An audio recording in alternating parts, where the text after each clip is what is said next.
Hello and welcome to another article in real estate. Let's dig right into this one. New study ranks Florida dead last for renters in the U.S. with housing costs consuming 37% of incomes. That is a lot of money to allocate towards your rent, especially in the state of Florida. Consumers Affairs evaluated rents and tenant laws across all 50 states. So they talk about this briefly, and new data shows things are not improving for renters in Florida as a new study ranks the state dead last for renters in the country. Now, the group Consumer Affairs studied rents and tenant laws in all 50 states, ultimately ranking Florida at the bottom.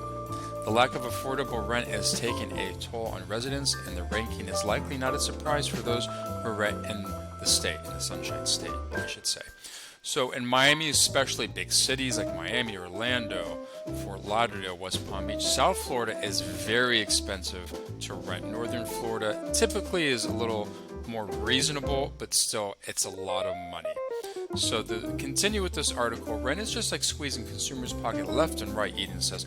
What really stood out to us is how much of Florida income is going towards housing. The typical the renter is spending way over the traditional benchmark. They're spending about 37% of their income just to keep their rent each month. Again, this is, just one of these things.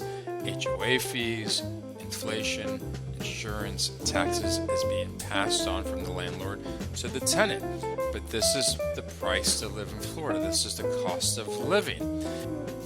Eden said that the high housing costs impact the money available to spend on groceries and putting gas in the car. That's true.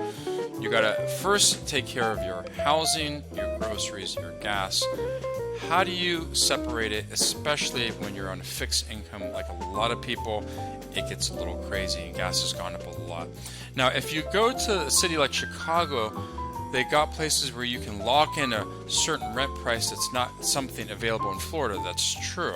There's no requirement for just case eviction, no limit on rent increase, very few restrictions on fees in general. They can charge you whatever they want to charge you based on market price. And that's across the state of Florida. Now, I went ahead and I looked at AI or an answer AI overview just to kind of compare. So New York has among the strictest in the U.S. Focusing on capping rent increase and ensuring tenant security through the Housing Stability and Tenant Protection Act of 2019.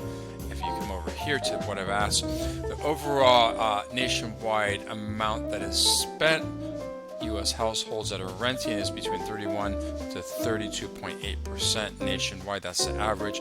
So Florida is very much on the high side of things. Here's some key metrics the study found for Florida renters. The median rent is close to $1,700. Typical share of income spent on rent, 37.4, the highest probably in the nation based on this article. So renters are finding struggles with affordability in Florida similar to many homeowners.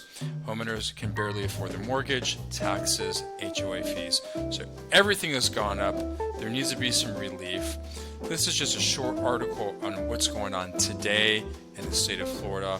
As a renter and also as a landlord and investor, you got to think about these factors when it comes to taxes, HOA fees, and who's paying the rent.